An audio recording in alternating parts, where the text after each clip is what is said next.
c'est une tentative picturale que j'ai nommée Entrelacement de bouées, parce qu'après, bah oui, j'ai commencé un peu à travailler avec des bouées comme ceci. Hein. Et là, c'est une bouée un peu curieuse, celle-ci. Parce qu'en fait, c'est une bouée qui change de couleur.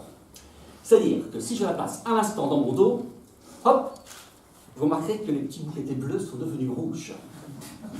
Si je la replace un instant dans mon dos, hop, vous remarquerez que les petits rouges sont redevenus bleus. Alors c'est ça, les choses d'un côté c'est rouge, de l'autre côté c'est bleu, c'est vrai.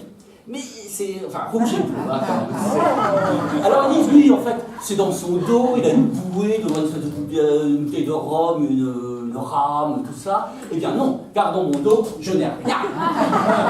Et si je retire ultimement la bouée, elle a encore pris une forme un peu différente. Voilà. Alors, pour continuer, donc ensuite, continuons donc dans cet univers toujours de romans de mer que je m'étais un peu créé, je me suis dit, il va falloir que je fasse des nœuds dans une corde, hein, parce que faire des nœuds dans une corde, c'est comme un peu le b.a.-ba du marin.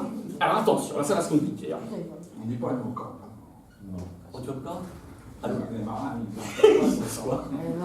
enfin, peu importe, un nœud, mais un nœud c'est quoi? Plus rapide, à bâbord, un nœud, hop, à tribord, et de ce nœud, maintenant, je vais essayer d'arracher un anneau.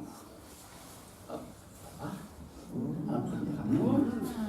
Je vais essayer d'arracher un second. Hop, un second. Et pour le troisième, alors là, c'est plus compliqué parce qu'il faut commencer par défaire le nœud. Ensuite, il faut faire ça, il faut faire une passe magique, qui ne sert à rien en fait. Et on a le. Alors l'idée, en fait, ce que je voulais faire, c'est faire un peu comme les fameux anneaux chinois, vous savez, ces anneaux chinois qui sont en métal, qui s'enclavent les uns dans les autres, et essayer de faire avec, enfin, pas des cordes, mais des, je ne sais pas, des bouts. Voilà, donc c'est le fameux tour comme ceci, et hop, ça s'enclave. Et là, je m'imaginais descendant de mon bateau ivre, dans un port de Singapour, ou dans des fumeries d'opium, enfin tout ce qu'on voudra, pour donc enchaîner mes anneaux et faire donc une chaîne d'anneaux comme ceci. Et là, donc pour revenir à mes sardines du début, ce qui s'était passé, c'est que quand je faisais toutes mes sardines, comme je encadrais, j'en avais fait une chaîne comme ça. Et je me suis dit, c'est marrant, il y a une correspondance entre les deux. Et puis, je me disais, toutes les modes de sardines, un peu, ça avait une symbolique, un peu, toutes.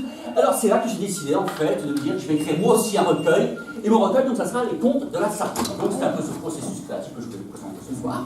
Et pour finir, je prends maintenant, revenons à Stevenson, donc, hein, avec deux tonneaux de rhum, dans lesquels je vais faire apparaître, non pas un lapin, mais, hop, une queue de poisson.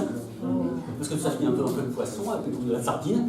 Et puisque ça finit en queue de poisson, on peut dire que c'est à suivre. Et pourquoi un petit short comme ça? Ben ça, c'est une autre histoire, comme dirait Rudyard Kipling, par exemple. Voilà.